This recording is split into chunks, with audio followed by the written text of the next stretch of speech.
이 수치는 지구 역사에서 무려 450년 만에 최고치를 찍은 수치. 그러다 보니 손가락질 대상이 되어버린 것이죠.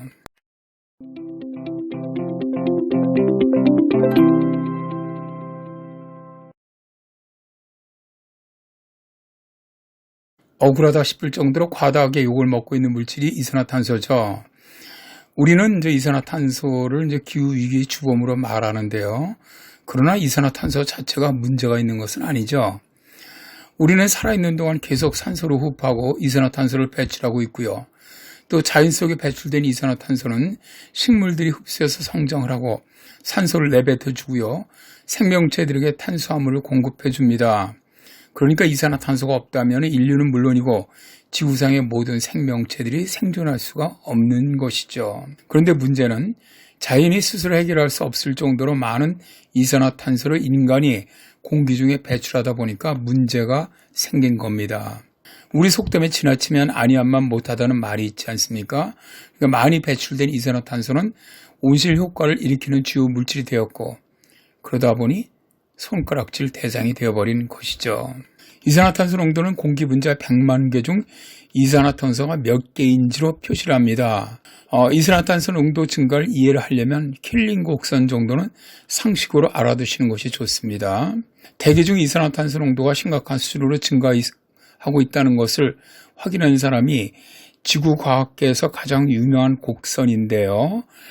미국의 과학자 찰스 데이비드 킬링이 1957년부터 무려 43년 동안 남극과 하와이에서 이산화탄소 농도를 측정해서 자료를 남겼는데 그래프는 톱니 모양으로 오른쪽 위를 향합니다. 이산화탄소 농도는 계절에 따라 차이가 큰데요. 대개 5월에 농도가 가장 높고 10월경에 농도가 가장 낮아집니다. 지구의 이산화탄소 농도 평균치는 산업화가 시작될 때 280ppm이었고요. 1958년 하와이 마우나로아 산에서 처음 측정했을 때 315ppm이었으며 1986년에 350ppm을 넘어섰습니다.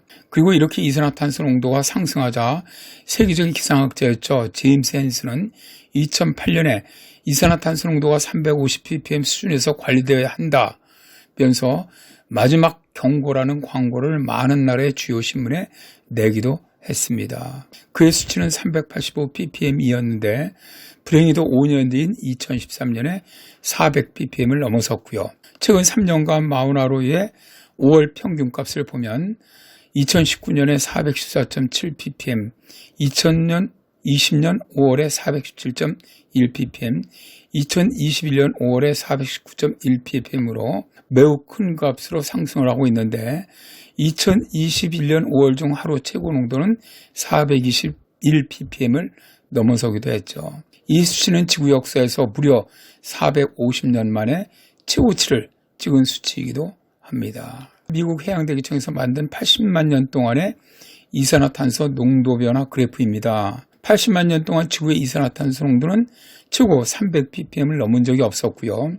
자연적인 현상에 의해서 올라갔다가 내려갔다를 반복하고 있었는데 이게 산업혁명 이후 인류가 엄청나게 배출한 이산화탄소 양의 증가가 그래프를 보시면 뚜렷하게 나타나 있죠.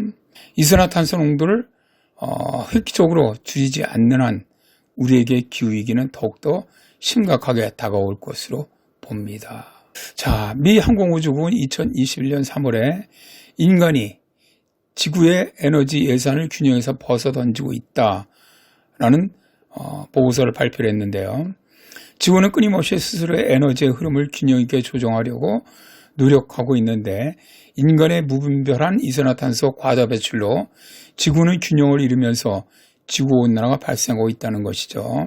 미국 항공우주국은 인간의 작용으로 인해서 지구 복사력이 증가를 하고 결국 지구의 에너지 균형에 영향을 미치면서 기후위기를 가져오고 있다는 것을 연구로 밝혀낸 겁니다.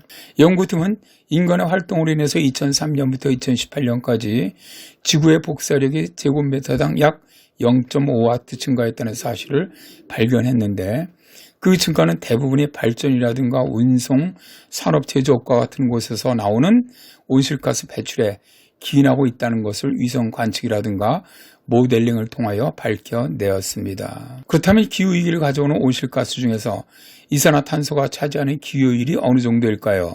네덜란드 환경평가청의 자료를 보면 전 세계에 배출된 온실가스에서 이산화탄소가 차지하는 비중은 72.5%라고 하고요. 세계자원연구소의 분석을 보면 74.4%입니다. 즉 지구온난화를 가져오는 온실가스 중에서 이산화탄소가 차지하는 비중이 압도적이라는 것이죠.